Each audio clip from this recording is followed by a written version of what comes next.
یہ دنیا مجھے ویرانی سی لگتی ہے، یہ دنیا مجھے ویرانی سی لگتی ہے، یہاں کی ہر چیز مجھے فانی سی لگتی ہے، ہر چیز مجھے فانی سی لگتی ہے، اور جب بھی میں کرتا ہوں خوف خدا، جب بھی میں کرتا ہوں خوف خدا تو قبر کی منزل آسانی سی لگتی ہے، سبحان اللہ، آسانی سی لگتی ہے۔ عزیزان گرامی، منزل کوئی بھی ہو لیکن ہمیں کبھی ڈر لگتا ہے۔ ہم یہاں پر بھی آئے، نہ جانے آپ کسی کا نہ کسی کا ڈر ضرور ہوگا، آپ کسی دوسری جگہ پر جائیں آپ کو کس چیز کا ڈر ضرور ہوگا۔ آپ کے ساتھ آپ کا دوست ہو پھر بھی آپ کو ڈر رہے گا۔ انسان اگر کہیں ویرانے جگہ پر جائے، جنگل پر جائے تو وہاں پر اسے ڈر لگے گا۔ بتاؤ اس قبر پر جائے گا تو کیا اسے ڈر نہیں لگے گا؟ وہ قبر جو اکیلا ہے، اندھیرا ہے، اس پر اللہ تبارک و تعالیٰ نے فرشتوں کو عذاب دینے پر متعین کیا ہے، تو کیا اس قبر پر جب وہ جائے گا اسے ڈر نہیں لگے گا؟ ڈر تو لگے گا، لیکن میں کہتا ہوں کہ ڈر نہیں لگے گا، کیونکہ اللہ فرماتا ہے کہ میں دو چیز کو ایک ساتھ جمع ہونے نہیں دوں گا۔ جو دنیا میں مجھ سے ڈرے گا میں اسے آخرت میں بے خوف کر دوں گا، جو دنیا پر مجھ سے ڈرے گا نہیں آخرت میں اسے خوف میں مبتلا کر دوں گا، آخرت میں اسے خوف میں مبتلا کر دوں گا۔ تو یہاں پر اگر ہم ڈرے، ہیرو پنتی نہ دکھائے تو ہم وہاں پر ہیرو پنتی نظر آئے۔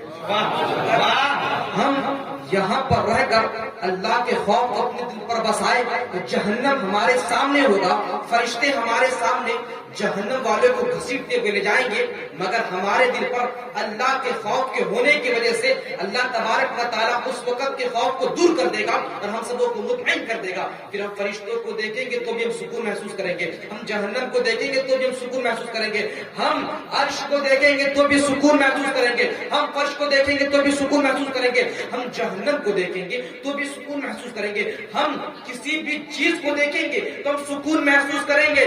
لیکن وہیں پر اگر ہم دنیا پر رہ کر خدا کے خوف کو ہم نے نہ بسایا، ہم نے اپنی زندگی کو دنیا پر رہ کر دنیا کی طرف پر، دنیا کی خواہشات پر اگر ہم نے لگا دی اور اللہ کے خوف کو ہم نے نکال دیا، ہم بازار گئے اللہ کا خوف نہیں، ہم وہاں پر بیماریاں کر رہے ہیں، اللہ ہم مسجد گئے اللہ کا خوف نہیں، ہم مسجد پر جا کر باتیں کر رہے ہیں، اللہ اکبر کبیرہ، ہم راستے سے گزرتے ہیں، ہماری آنکھیں شرم سے جب جھک جانی چاہیے، لیکن ہماری آنکھوں میں اللہ کا خوف نہیں، ہماری آنکھیں بری چیزوں کو دیکھ کے نظر آ رہی ہے۔ بتاؤ جب تم اتنے سارے گناہوں کو بے خوف ہو کر کرو گے تو میدان محشر پر تمہیں خوف میں مبتلا کر دیا جائے گا، میدان محشر میں تمہیں خوف میں مبتلا کر دیا جائے گا اور تم کہو گے بچاؤ کو ہے بچانے والا، لیکن اللہ کہے گا اے بندہ تو ڈرتا ہے ڈر، تو ڈرتا ہے ڈر، چونکہ تو نے مجھے دنیا میں، تم مجھ سے دنیا پہ نہیں ڈرا، اگر تو مجھ سے دنیا میں ڈرتا، اگر تو مجھ سے دنیا پہ ڈر کر زیرو بن کے رہتا تو آج میں تمہیں محشر کا ہیرو بناتا۔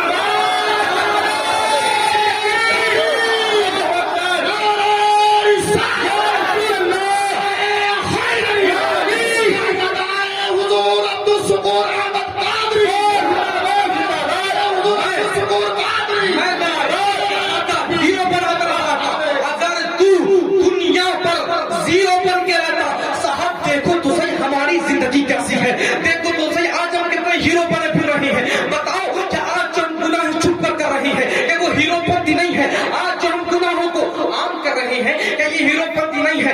اللہ اکبر کبیرہ، بے خوف ہو کر آج ہمارے قدم گناہوں کی طرف بڑھتے نظر آ رہے ہیں۔ اللہ آج عزت کی طرف کے لیے ہم گناہ کر رہے ہیں، آج عزت پانے کے لیے ہم گناہ کر رہے ہیں، ہمارے دل پر خدا کا خوف نہیں ہے۔ بتاؤ صاحب اگر ہمارے دل پر خدا کا خوف ہوتا تو کہ تنہائیوں پر ہم خدا کو حاضر نہ جانتے، کہ ہم جنت میں خدا کو حاضر نہ جانتے، کہ ہم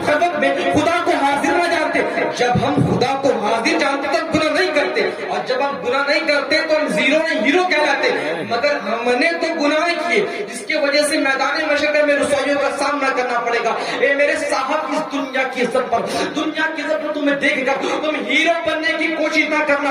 اللہ فرماتا ہے وَلِمَنْ خَافَ مَقَامَ رَبِّهِ جَنَّتَانِ، جو اللہ کے حضور کھڑے ہونے سے ڈرے اس کے لیے دو جنتیں ہیں، دو جنتیں۔ اللہ ایک جنت میں، ایک جنت اللہ تبارک و تعالیٰ جنت کو بنایا، جنت میں محل ہے، اور دو جنت بندے کو دیا جائے گا۔ بتاؤ تو صحیح صاحب، ایک جنت ملتا ہے، کسی نیک کام کرو، نماز پڑھو، روزے رکھو، تمہیں جنت ملیں گے۔ کتنے جنت ملیں گے؟ ایک آدمی ہو تمہیں ایک جنت ملے گا، لیکن اگر تم اپنے دل پر خوف خدا کو رکھتی ہو اور اللہ کے حضور کھڑے ہونے سے ڈرتے ہو، اللہ فرماتا ہے جنتان، یہ تسنیہ کا صیغہ ہے، اللہ فرماتا ہے اس کے لیے دو جنتیں ہیں۔ اب بتاؤ، ہم اگر اپنے دل پر لوگوں کی محبت بھی رکھیں اور خدا کا خوف بھی رکھیں، یعنی مومن کی محبت بھی ہو، مصطفیٰ کا قرب بھی ملے گا، اور ہم اپنے دل پر خدا کا خوف رکھیں تو ہمیں تو جنت بھی ملے گا، ہمیں دو جنت بھی ملے گا۔ عزیزان گرامی، اس لیے اپنے آپ کو تم دنیا والوں کے سامنے دکھانے کی کوششیں بند کر دو۔ آج تم دنیا والوں کے سامنے ہیرو بننا بند کر دو، چونکہ اگر ہمارا نام اعمال صحیح ہے تو ہمارا چہرہ کتنا کالا کیوں نہ ہو، ہم میدان محشر کے ہیرو ہیں۔ ورنہ چمڑیوں کو گورے کرنے کے پیچھے نہ لگو، چونکہ یہ چمڑیاں تمہارے ایک دن مٹی کھا لینی ہے، ان چمڑیوں کو تمہاری مٹی کھا لے گی۔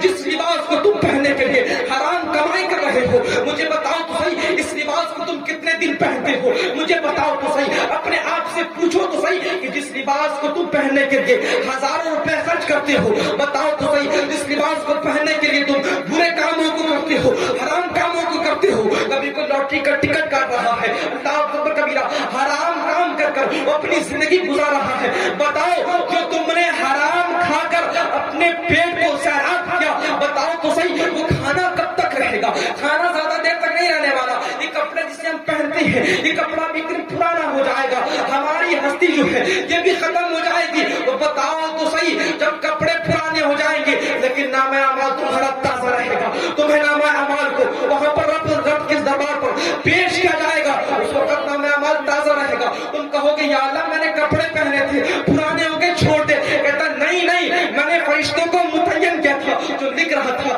اور فرشتہ مجھے اب لا کر دے رہا ہے، تو یہ کام تازے ہے، تم نے تازہ کے تازہ اس کا عذاب بھی ملے گا۔ لیکن صاحب یاد رکھو، جب تم گناہ کرو، گناہ کر کے وقت بیت جاتا ہے، گناہ کر وقت ختم ہو جاتا ہے، لیکن اس کا جو دھبا ہے ہمارے نام اعمال پر لگ کر جاتا ہے، یعنی جو کام ہم تنہائیوں پر کریں یا ویرانی پر کریں، جہاں پر چاہے وہاں پر کریں، لیکن اگر وہ گناہ ہے تو ہمارے دامن پہ دھبا بنا کر چھوڑ چلا جاتا ہے، جس کی وجہ سے ہمیں میدان محشر پر رسوائیوں کا سامنا کرنا پڑتا۔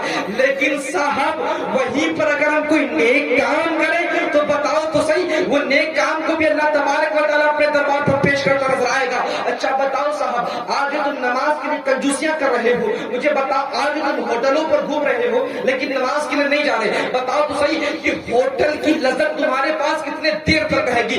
مانا تمہیں 10 لوگ دیکھ رہے ہیں کہ تم اچھے ہوٹل میں کھانا کھا رہے ہو، بتاؤ تو صحیح 10 لوگوں کے سامنے سے تمہاری کب تک رہے گی؟ کب تک رہے گی؟ جب تک اسے یاد رہے گا وہ بھول جائے گا، بات ختم ہو جائے گی، لیکن فرشتے جو لکھ رہے ہیں وہ لکھتے رہیں گے۔ وہیں پر اگر تم مسجد آتے ہو، لوگ اگر تانا مارے تو مارے، لوگ اگر تمہیں نمازی کہے تو کہے، صاحب نمازی کہنے میں تمہیں فرق ہونا چاہیے نا، لیکن ہم نے ایسا سنا کہ ایک انسان جوانی پر نمازی بن گیا، اس کے ساتھی چڑھانے لگے کہ نمازی بن گیا، نمازی بن گیا۔ اللہ اکبر کبیرہ، مجھے حیا آتی ہے نوجوانوں پر جو اپنے جوان دوست کو وہ نیک کام کرنے پر چڑھاتے ہیں۔ صاحب بتاؤ تو تم اپنے آپ آج کل اپنے دوستوں کو نیک کاموں پر کتنا چڑھانا شروع کر دیے۔ آج انسان اگر داڑھی رکھے تو اس میں بھی چڑھائے گا، داڑھی رکھے تو اس پر بھی چڑھایا جاتا ہے، حتیٰ کہ صرف جوان نہیں چڑھاتے، ہم نے سنا کہ بیوی بھی چڑھاتی، ہم نے سنا کہ میری بہنیں، وہ اسلامی بہنیں جس کی پہلے کوئی حیثیت اوقات نہ تھی، مصطفیٰ نے آ کر بڑھا دیا تو آج عورتیں زیادہ بڑی ہوئی ہیں۔ وہ عورتیں کو اللہ تبارک و تعالیٰ نے اتنا بڑا مقام دیا کہ جنت اس کے قدموں کے نیچے رکھا۔ آج وہ عورتیں مصطفیٰ کی سنت کو جھنجھوڑ رہی ہیں۔ اے میری بہن یاد رکھ، یہ داڑھی والا جو ہے میرے مصطفیٰ کا وفادار ہے، تبھی تو رکھا ہے۔ اگر مصطفیٰ کا وفادار نہ ہوتا تو فرشتوں کو گٹروں میں پھینک دیتے۔ وہ مصطفیٰ کا وفادار تو تمہارا وفادار کیوں نہیں ہو سکتا؟ جو تمہارا وفادار ہو تم اسے غدار کہو، تم اسے بے وقوف کہو، یہ تمہیں شعبہ نہیں دیتا۔ تم اس اپنے شوہر کی عزت کا مذاق نہیں اڑاتے بلکہ مصطفیٰ کی سنت کا مذاق اڑاتے ہو۔ اللہ، مصطفیٰ کی سنت کا مذاق اڑانا بند کرو۔ اور بتاؤں، داڑھی رکھنے والے جوان، ایسی بھی شکایتیں آتی ہے۔ آپ کو بتاؤں، حال ہی کی بات ہے، آپ کے علاقے پر ایک جوان تھا، میں نے کہا بھائی داڑھی رکھ لے، کیونکہ ایک جوان نے کہا آ کر کہ حضرت یہ آپ کے ساتھ رہتا؟ میں نے کہا ہاں میرے ساتھ رہتا ہے۔ آپ کے ساتھ رہتا تو داڑھی کیوں نہیں رکھا؟ آپ تقریریں کرتے کبھی سے سمجھا نہیں سکتے؟ میں نے کہا بھائی سن، تو داڑھی رکھ لے، کیونکہ لوگ ایسی ایسی باتیں کر رہے ہیں، میرے مصطفیٰ کی سنت داڑھی رکھ لے، مجھے خوشی ہوگی۔ وہ کہتا ٹھیک ہے، میں آپ سے وعدہ کرتا ہوں کہ میں داڑھی رکھ لوں گا۔ اللہ اکبر کبیرہ، وہ جوان وعدہ کرتا ہے۔ میں جب 2 مہینے کے بعد آتا ہوں تو دیکھتا ہوں الحمدللہ اس کے چہرے پر سنت مصطفیٰ چھلک رہے تھے۔ جب میں نے دیکھا داڑھیاں اس کے چہرے پر آ گئی، وہی انسان جو تانا مار رہا تھا اب پھر آیا، آ کر کہتا ہے حضور آپ نے سے داڑھی رکھنے کو کہا۔ میں نے کہا ہاں میں نے رکھنے کو کہا۔ کیا اس نے کہا آپ نے رکھنے کو کہا؟ کہتے ہاں میں نے حضور کی سنت کو اپنی زبان سے ادا کر کر اسے رکھنے کو کہا۔ تو گویا میں نے نہیں کہا، مصطفیٰ کریم نے سے داڑھی رکھنے کو کہا ہے، مصطفیٰ کریم نے سے داڑھی رکھنے کو کہا ہے۔ تو جانتے وہ کیا کہتا ہے؟ حضور یہ مجھ سے عمر میں چھوٹا ہے، میں عمر میں بڑا ہوں، لیکن یہ داڑھی رکھ چکا ہے تو یہ مجھے بڑھوا لگ رہا ہے، مجھ سے عمر میں بڑا لگ رہا ہے۔ تو میں نے پرجستہ جواب دیا، اے سن نوجوان، تو کہتا ہے کہ داڑھی رکھ کر مجھ سے بڑا لگ رہا ہے، ارے یہی تو شان ہے کہ جو مصطفیٰ کی سنت کو ادا کر لیتا ہے وہ بڑوں سے بھی بڑا لگ کے رہتا ہے، چھوٹا نہیں لگتا، بڑوں سے بھی بڑا لگتا رہتا ہے۔ نعرہ تکبیر، نعرہ رسالت، شہزادہ حضور عبدالشکور احمد قادری، شہزادہ فیض پیٹا دربار شریف، نعرہ تکبیر، نعرہ رسالت۔ یا رسول اللہ۔ تو صاحب ہم ادا کریں تو ہم ظاہری طور پر بڑے لگتے ہیں، بوڑھے لگتے ہیں، چھوٹے لگتے ہیں، لیکن ہماری عزت اللہ کے دربار میں بڑی ہوتی ہے۔ بے شک بے شک۔ تو اپنے آپ کو کم نہ سمجھنا کہ ہم سنت مصطفیٰ کو ادا کر رہے ہیں تو زمانے ہمارے ہاں اس طرح پیش آ رہی ہے۔ اللہ فرماتا ہے کہ جو بندہ آخرت کو ترجیح دے دنیا اس کی دشمن ہو جاتی ہے۔ اب بتاؤ تم نے آخرت کو کتنا ترجیح دیا، تمہارے یہ دنیا کتنی دشمن ہوئی ہے؟ وہی ہے تمہارے لیے آخر دنیا دشمن؟ دشمن تو ہمیں نظر نہیں آ رہے ہے، کیا دشمن نظر آ رہی؟ کیا کوئی آپ کو دوڑا رہا؟ کیا نہیں دوڑا رہا نا؟ تو اس کا مطلب یہ ہے کہ ہم نے اپنی آخرت کو سنوارا نہیں ہے، اپنی آخرت کو بگاڑ رکھا۔ تو اپنی آخرت کو سنوارو اور خوف خدا پر اپنے آپ کو مصروف رکھنے کی کوشش کرو، کیونکہ یہ خوف خدا ایک ایسی چیز ہے کہ اگر بندہ اپنے دل پر بسا لیتا ہے، بندہ تو بندہ، نوجوان کی بات بتاؤں، حضور فرماتے جو بندہ جوانی پر اللہ کے خوف کو بساتا ہے، میں محمد رسول اللہ قیامت کے دن اللہ سے ملاقات کر پاؤں گا۔ سبحان اللہ، واہ، بے شک۔ جوانی پر اگر کوئی اپنی عزت کی حفاظت کرے، خوف خدا کو اپنے دل پر بسا کر، تو اللہ تبارک و تعالیٰ کے رسول فرماتے کہ میں اسے اللہ سے ملاقات کراؤں۔ بتاؤ اللہ سے بڑا کوئی ہے کیا؟ آج کوئی سیلیبریٹی آ جائے کر ملنا چاہتے ہیں، وہ رب کریم اس نے اتنے نبیوں کو، جنت کو، جہنم کو بنایا، تو اس سے ملنے کے لیے خوف خدا کو دل پہ کیوں لگا سکتا؟ اور یہ خوف خدا ایک ایسی چیز ہے، جب بندے کے اندر تاری ہو جاتی ہے، بندہ کا کانپتا ہے، تو ظاہری طور پہ لگتا کچھ نہیں چل رہا، مگر ہمارے اسلاف فرماتے، ہمارے حضور فرماتے ہیں کہ جب بندہ خوف خدا پر کانپتا ہے، اس کے گناہ جھڑتے نظر آتے ہیں، جھڑتے جاتے ہیں، حتیٰ کہ جھڑتے جھڑتے اس کے گناہ ختم ہو جاتے ہیں۔ اب بتاؤ تو صاحب، اگر تم خوف خدا پر رو تو تمہارے گناہ جھڑ جاتے ہیں، اور رونے کی بات بتاؤں تو رونے میں صرف بدن نہیں کانپتا، بدن خوف سے بھی کانپتا ہے، رونے میں آنسو بہتے ہیں۔ آنسو کا کیا ہے اس بات سے خدا پہ رونے والے آنسو کی اہمیت کیا ہے تو میں بتاؤں. اللہ تبارک و تعالیٰ کے رسول فرماتے ہیں کہ مجھے قیامت کے دن میری امت جب نفسی نفسی کے عالم پر ہوگی, چاروں طرف جہنم کی آگ دوڑائے گی, میری امت بھاگے گی, میری امت جا کر روکے گی, اے آگ تو رک جا, تمہیں نمازوں کا واسطہ ہے. آگ نہیں رکے گی, آگ آگے بڑھے گی. آگ سے کہا جائے گا اے آگ رک جا, تجھے روزہ کا واسطہ ہے, کہ نہیں رکے گی. آگ سے کہا جائے گا تمہیں حاجیوں کے حج کا واسطہ ہے, رک جا, لیکن آگ نہیں رکے گی. تب اس وقت میرے مصطفیٰ کریم جلوہ گر ہوں گے, اس وقت میرے مصطفیٰ کریم جلوہ گر ہوں گے. جلوہ گر ہونے کے بعد حضرت جبرائیل علیہ السلام انہیں ایک پیالہ دیں گے. میرے مصطفیٰ کریم اس پیالے کو لیں گے, لینے کے بعد اپنا دست مبارک اس پیالے پر رکھیں گے. جو ہی رکھنا ہوگا اپنے ہاتھ سے پانی کو نکالیں گے, پانی کو نکالنے کے بعد جہنم کی آگ میں چھڑک دیں گے. جو ہی چھڑکنا ہوگا وہ آگ بجھتا نظر آئے گا. جب آگ بجھ جائے گا تو میرے بزرگ پوچھیں گے اے جبرائیل بتا تو صحیح, تم نے جو یہ پانی لا کر دیا یہ کون سا پانی تھا؟ میری امتیوں نے تو بہت سارے واسطے دیے لیکن نہیں رکی, لیکن تم نے یہ کون سا واسطہ دیا کہ آج آگ تھوڑے سے پانی سے ٹھنڈا ہو گیا, وہ بھی جہنم کا پانی. تو ہمارے حضرت جبرائیل اسلام کہیں گے کہ یہ حضور آپ کی امت کی آنسو ہے جو خوف خدا سے رونے کی وجہ سے نکلی گئی ہے. تو ہمارے رب کریم نے مجھے حکم دیا تھا کہ جب کوئی بندہ کوئی امت مصطفیٰ روئے تو اس کی آنکھوں سے آنسو کو اپنے پیالے پہ لے لے. بے شک سبحان اللہ. آنسو کو ہم نے اپنے پیالے پر لیا اور اس آنسو کا یہ مقام ہے. تو ساتھ تم جو روتے ہو نا کسی اور کے لیے, اس آنسو کی کوئی اہمیت نہیں ہوتی, بہ جاتا پانی کی طرح ہو جاتا. لیکن یہی آنسو کو اگر خوف خدا پر تم رو تو جہنم کیا تمہاری آنکھیں بجھا سکتی ہے, آنسو تمہارے جہنم کیا بجھا سکتی ہے. لیکن ساتھ بتاؤ تو صحیح, تم آج لوگ کس کے لیے رہے ہو؟ آج ہمارے ہاتھ سے دولت چلی جائے تو ہم روتے ہیں, ہمارے ہاتھ سے کوئی اچھی چیز کوئی خاص چیز چلی جائے تو ہم روتے ہیں. لیکن ساتھ اس رونے کا کوئی ویلو نہیں ہوتا, اس رونے کا کوئی مقام نہیں ہوتا, کوئی عہدہ نہیں ہوتا, اس آنسو کی کوئی اہمیت نہیں ہوتی. انسان دیکھتا بہا جاتا, پوچھ لیتے ختم ہو جاتا. لیکن اگر ہم خوف خدا پر روئے تو اللہ تبارک و تعالیٰ کے حکم سے جبرائیل علیہ السلام آ کر اسے پوچھ کر لے جاتے ہیں اور جمع کرتے ہیں. اسی آنسو کو میرے مصطفیٰ کریم لیں گے اور جہنم کی آگ کو بجھائیں گے.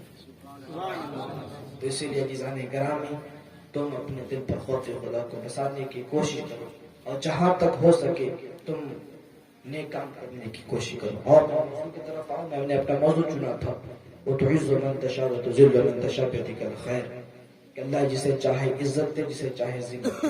بے شک عزت کا دینے والا وہی ہے, ذلت کا دینے والا وہی ہے, سب کچھ اس کے دست قدرت پر ہے. عزت کا دینے والا وہی رب, ذلت کا دینے والا وہی رب. یعنی اگر ہم کچھ کریں یا نہ کریں, اور اگر کچھ کریں اس پہ عزت ملے گی یا نہیں ملے گی یہ رب فیصلہ کرے. ہم کچھ بھی کریں لیکن فیصلہ میرا رب کرے گا, میرا رب دے گا. تو بتاؤ صاحب, آج تم دنیا والوں کے پیچھے گھوم کر عزت پانا چاہتے ہو, یہ تمہاری کون سی عزت ہے؟ آج بتاؤ, لوگوں سے تم مل کر عزت پانا چاہ رہے ہو, لوگوں کی چاپلوسیاں کر کے عزت پانا چاہ رہے ہو, حتیٰ کہ لوگ آج غیبت کر کر عزت پانا چاہتے ہیں. میں بتاؤں, غیبت کرنے والے کو اللہ دونوں جہاں پہ ذلیل کرتا ہے.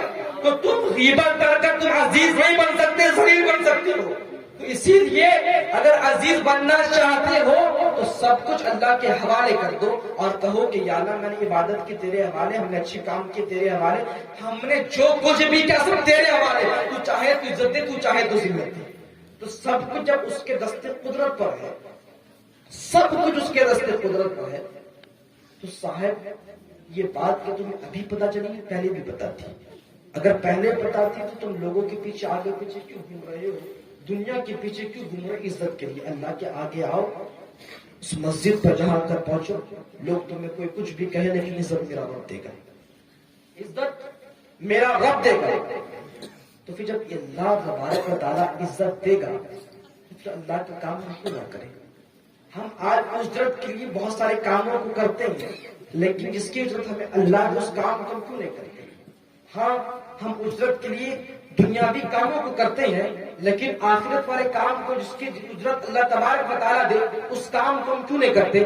بڑے بڑے شرم کے ساتھ میں آپ کو بتاؤں، آج ہم دنیا کے ہر اس کام کو کرنا چاہتے ہیں چاہے وہ حرام ہو یا حلال ہو، دنیا والوں کے سامنے ہم عزت ملے۔ صاحب یاد رکھنا، جس عزت کے پیچھے تم بھاگ رہے ہو یہ عزت تمہاری کچھ دیر تک ہے، آخرت میں تم ہیرو بن کے نہیں رہو گے بلکہ تمہاری حیثیت آخرت پر کچھ نہیں ہوگی۔ اور وہیں پر اگر دنیا پر رہ کر تم کو نیک اعمال اللہ کی رضا کے لیے کرو گے تو میدان محشر میں تمہاری اہمیت بڑھ جائے گی۔ آپ کو بتاؤں، میدان محشر پر اگر اہمیت کو بڑھانا چاہتے ہو تو سنو، تم جو کچھ بھی کرو اللہ کی رضا کے لیے کرو، جتنا کچھ کرنا چاہتے ہو میرے رب کریم کی رضا کے لیے کرو۔ تم فیصلہ بدلنا چاہتے ہو میرے مصطفیٰ کریم کی رضا کے لیے کرو، میرے رب کی رضا کے لیے کرو۔ جو کچھ بھی کرنا چاہتے ہو میرے رب کی رضا کے لیے کرو، کیونکہ اگر تم کچھ قربان کرتے ہو تو کوئی اجرت دے یا نہ دے، مدینے والا مصطفیٰ ہمیں اجرت دیتا نظر آئے گا۔ کیا تم نے جابر کس واقعے کو نہیں سنا؟ کہ تم نے جابر کس بات کو نہیں سنا جس نے اپنی اولادوں کو چھپا کر مصطفیٰ کی دعوت کو کینسل نہیں کیا؟ اللہ اکبر کبیرہ۔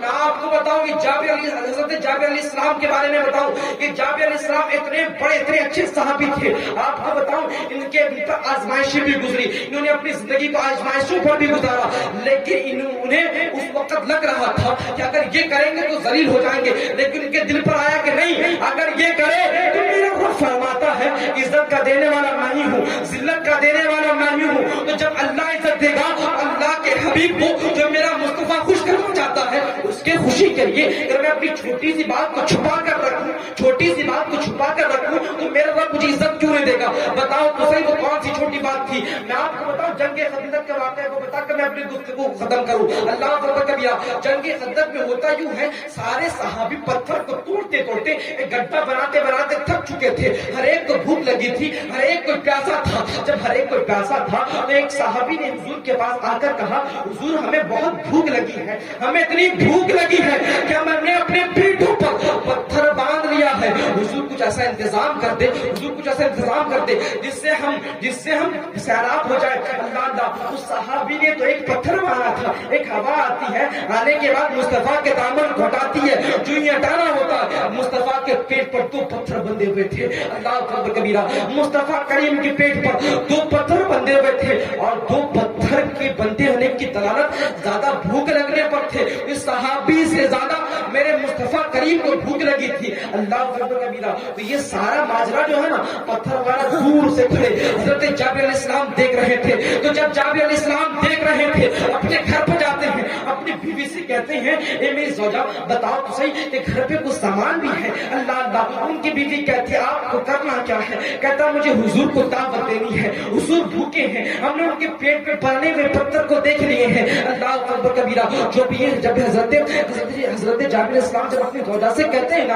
ان کی زوجہ، ان کی بیوی اتنی پارسا اتنی نیک، وہ کہتی ٹھیک ہے آپ بلا لیں، آدھا کلو جو ہے ایک چھوٹا سا بکری کا بچہ ہے ہم اسے ذبح کر دیں گے، مصطفیٰ کریم کو کھلا دیں گے، لیکن ہاں بھوک مصطفیٰ کریم کو لے کر صحابیوں کو بھی لگی ہوگی، تو آپ جائیے گا تو تنہا مصطفیٰ کو کہیے گا تاکہ ایسا نہ ہو کہ سارے لشکر یہاں پر آ جائے اور کھانا ہمارے پاس کم پڑ جائے۔ تو اللہ اکبر کبیرہ۔ حضرت جابر علیہ السلام جاتے ہیں، جانے کے بعد اس ہانڈی کے حضرت جابر علیہ السلام جاتے ہیں، مصطفیٰ کریم کے پاس جاتے ہیں، صحابہ موجود ہیں، صحابہ تھوڑی دور کہیں جاتے ہیں، مصطفیٰ کریم صلی اللہ تعالیٰ علیہ وسلم کے بعد جب جانا ہوتا ہے، جا کر حضور کے بغل میں جا کر کانوں پر کہتے ہیں، حضور میں نے آپ کے پیٹ پر بندے ہوئے 2 پتھر کو دیکھ لیے ہیں، میں چاہتا ہوں کہ آپ ہمارے گھر دعوت پر آئیں۔ اللہ اکبر کبیرہ۔ حضور مسکراتے ہیں، مسکرانے کے بعد خندق والوں سے مخاطب ہو کر کہتے ہیں، اے خندق والوں سنو، اللہ تبارک و تعالیٰ نے تمہارے کھانے کا انتظام کر دیا ہے۔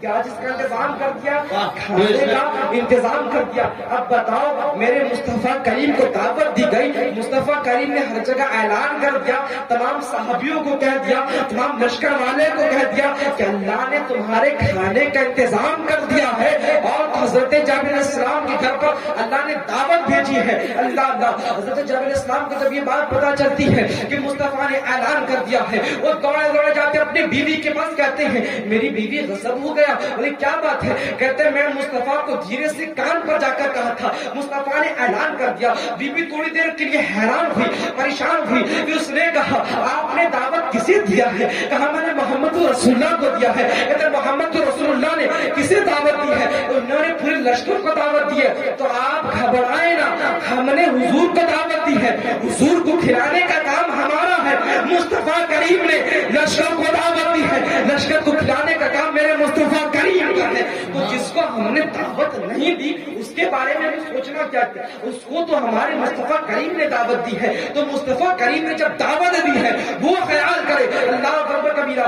جانتے ہو جب حضور صلی اللہ علیہ وسلم نے سبوں کو دعوت دے دی، سب کو دعوت بچانے کے لیے تیار ہو رہے ہیں، ادھر کھانا تیار ہو رہا ہے. ہمارے حضرت جابر علیہ السلام بکری کو ذبح کرتے ہیں. جب ذبح کرنا ہوتا ہے ان کے دو چھوٹے چھوٹے بچے تھے. کیا تھے؟ دو چھوٹے چھوٹے بچے تھے. ان بچوں کو وہ بچے جب دیکھتے ہیں کہ بکری کے بچے کو ذبح کیا جا رہا ہے، اللہ وہ چھری کو نکالتے ہیں. باپ کو ایکٹنگ کرتے ہوئے دیکھ کر، باپ کا سر کام کرتے ہوئے دیکھ کر اپنے بھائی سلاتا ہے. سلانے کے بعد پر چھری چلا دیتا ہے اور کہتا باپ جو کیا تھا وہ میں نے بھی کیا. اللہ اکبر کبیرہ. نہ سمجھ بچہ تھا، اس نے اس پر چھری چلا دی. اللہ اکبر کبیرہ. وہ جو بچہ تھا وہ مر گیا. جب اس کی ماں نے دیکھا نا کہ میرے بچے نے دوسرے بچے کو مار دیا ہے، ماں دوڑی دوڑی نکلی اور جا کر کہنے لگی بچہ تم نے کیا کیا؟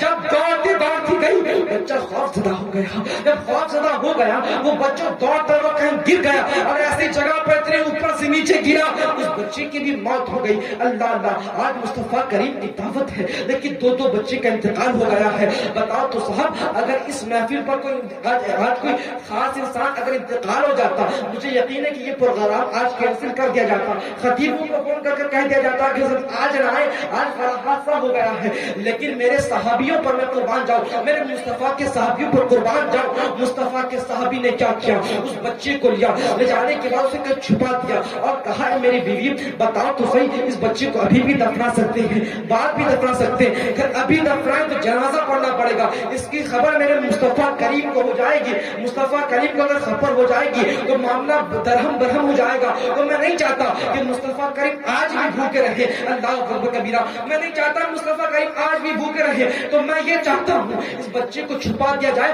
مصطفیٰ کو دعوت پہ بلایا جائے، مصطفیٰ کریم کو دعوت پہ بلایا جائے. دعوت پہ بلانا ہوتا ہے، مصطفیٰ کریم آتے ہیں، آنے کے بعد حضور کے سامنے کھانا پیش کیا جاتا ہے. وہ ماں روٹیاں بناتی ہے، وہ ماں کھانا پکاتی ہے. اللہ بتاؤ تو صحیح وہ ماں جس کے بچے انتقال ہوئے، وہ مصطفیٰ پر اپنے دم اپنے آپ کو قربان کر کر، اپنے غم کو قربان کر کر مصطفیٰ کے صحابیوں کے لیے، مصطفیٰ کے لیے روٹیاں بنا رہی ہے. اللہ اکبر کبیرہ. تو جب مصطفیٰ کریم آئے پورے صحابہ کرام آ گئے. اب مصطفیٰ کریم کے سامنے کھانا لا کر دیا گیا. مصطفیٰ کریم کو کہا گیا حضور کھانا تناول فرمائیں. مصطفیٰ کریم کہتے ہیں آقا بعد میں کھائے گا، پہلے غلام کھا لے. آقا بعد میں کھائے گا، پہلے غلام کھا لے. اللہ اکبر کبیرہ. حضور صلی اللہ علیہ وسلم اپنے غلاموں کو، اپنے صحابہ کو آگے بڑھا دیتے ہیں اور کہتے ہیں کھانا شروع کرو. حضرت جابر علیہ السلام لے کر آتے ہیں، ہانڈی بند ہے، ہانڈی سے کھانا پکتا رہتا ہے. جابر علیہ السلام سب کو کھانا بانٹتے رہتے ہیں، حتیٰ کہ جابر علیہ السلام نے کھانا بانٹا، اتنا بانٹا پورے لشکر والوں نے پورا کھانا کھا لیا. پورے لشکر والوں نے ایک چھوٹے سے ہانڈی پہ بنے ہوئے کھانے کو کھا لیا.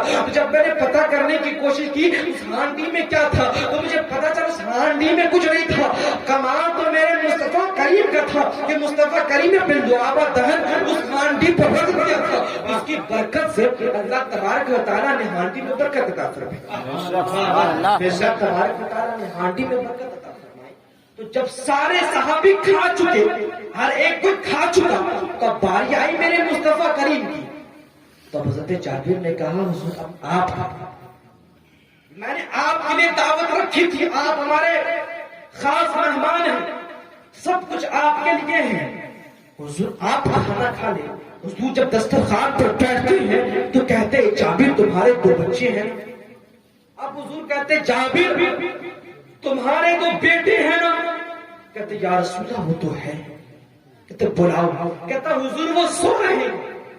کیا کہتا حضور وہ سو رہے ہیں، کہتا جابر اٹھا کے لے کر آؤ، کہتا حضور وہ بہت گہری نیند پہ سو رہے ہیں، کہتے جاؤ اٹھا کر لے کر آؤ، کہتا حضور وہ اتنی گہری نیند پر سو رہے ہیں تجھے ہم نہیں آپ ہی اٹھا سکتے ہیں، آپ ہی اٹھا سکتے ہیں۔ حضور کہتے ہیں اے جابر کے بچوں کہاں ہو، میں تمہارا انتظار کر رہا ہوں۔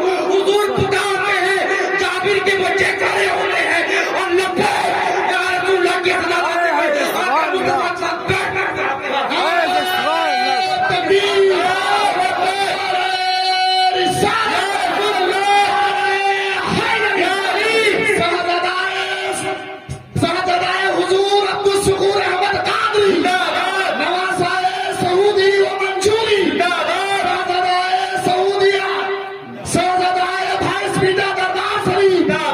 ہیں، تکبیر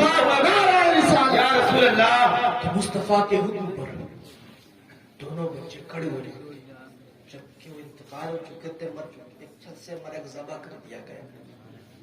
تو بھائی گلا اگر تو ٹکڑا ہو جائے تو انسان اٹھ سکتا ہے، اٹھ کے آ کے کھا سکتا ہے، تو جو زخم تھا وہ بھی ٹھیک ہو چکے تھے مصطفیٰ کے بلانے پر، مصطفیٰ کے لبیک کہنے پر۔ تو بتاؤ صاحب، جب جابر کے بچے مر کر اٹھ سکتے ہیں، مصطفیٰ کے بلانے پر لبیک کہہ سکتے ہیں، آج مؤذن ہمیں بار بار اللہ کی دعوت دیتا ہے تو ہم کیوں نہیں جاتے؟ اس دعوت کو اگر ہم انکار کرتے ٹھکراتے ہیں تو بتاؤ کیا ہم مردے یا جابر کے بچے مردے؟ بتاؤ کون کس پانی پر ہے؟ مردے کو اگر مصطفیٰ کریم بلائے تو آ جاتا ہے، رب بلائے تو رب کے کہنے پر بھی اٹھ جاتے ہیں۔ تو صاحب تمہیں رب کے حکم سے ایک مؤذن بار بار صدا لگا کر کہتا ہے یا رسول اللہ یا رسول اللہ، تم کہاں رہتے ہو صاحب؟ اور بتاؤ اس مؤذن کو تم ہلکی پہ نہ لے، اگر ایک دالموٹ بیچنے والا بھی اذان دے نا، جانتے ہو مؤذن کے بارے میں کہا گیا کہ اگر کوئی کسی کو پتا چل جائے کہ اذان دینے میں کتنا ثواب ہے تو بندے آپس میں تلوار لے کر لڑائی کرے۔ لیکن میں نے بزرگوں سے جاننے کی کوشش کی، بتائیں آخر کون سی بات ہے، تو مجھے بزرگوں نے بتایا نہیں، لیکن اشارہ ضرور دیا۔ کیا اشارہ دیا؟ آپ کی توجہ تو جب مؤذن اذان دیتا، کوئی بھی مسلمان ہو، جب وہ اذان دیتا ہے، جو ہی اذان دینے کے لیے کھڑا ہوتا ہے، اللہ تبارک و تعالیٰ اسے ولایت کا مقام دے دیتا ہے۔ بے شک۔